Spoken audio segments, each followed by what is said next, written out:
మామూలుగా చిన్న పిల్లలకు మాటలు రాని వయసులో ఏం చేస్తారు? నవ్వొస్తే నవ్వుతారు, ఏడుపత్తే ఏడుస్తారు, ఆకలైతే పాలు తాగి బజ్జుంటారు. కానీ ఓతాన మాత్రం 4 నెలల చిన్నారి రికార్డు సాధించింది. గదెట్లా అంటే ఐక్యూ అంటే ఏందో ఎరికే కదా, గదేనుల్లా జ్ఞాపక శక్తి.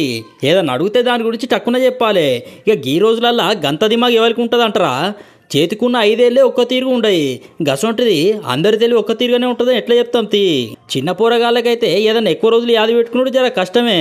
కానీ ఈ బుజ్జిని చూడర్రి, గామె తెలివితోని గీ వయసులోనే నోబెల్ రికార్డును ఖాతాలేసుకున్నది. జగిత్యాల జిల్లా కతలాపూర్ సిరికొండలుండే గీ బుజ్జి పేరు ఐరా. 4 నెలలు ఉంటుందట.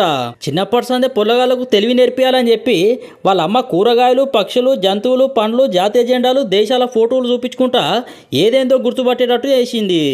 ఇక ఈ దెబ్బకు బుజ్జి 135 కార్డులు గుర్తుపడుతుందట. ఇక ఈమె తెలివికి ఐక్యూ పవర్కు మెచ్చుకొని నోబెల్ వరల్డ్ రికార్డు ఇచ్చిండ్రు. ఇగో ఇదే అది. అబ్బా, చిన్నది ఎంత ముద్దుగా ఉన్నదో కదా మెడలేసుకొని. ఇక ఈమె పెద్దగా వెనకగా చూసుకొని ఎంత మురిసిపోతుందో. ఇక అయ్య వాళ్ళ సంతోషం అయితే చెప్పవశం అయితే లేదనుకోర్రి. చిన్నప్పటి సందే బిడ్డకు తెలివి పెంచాలని వాళ్ళ అమ్మ పడుతున్న ఆరాటానికి నిజంగా సెల్యూట్ అనుకుంటా మెచ్చుకుంటారు. ఈ ముచ్చటెరికైన వాళ్ళు బోర్ల పడే వయసులోనే ఈ చిన్న బుజ్జి ఐరా ఔరా అనిపించింది కదా.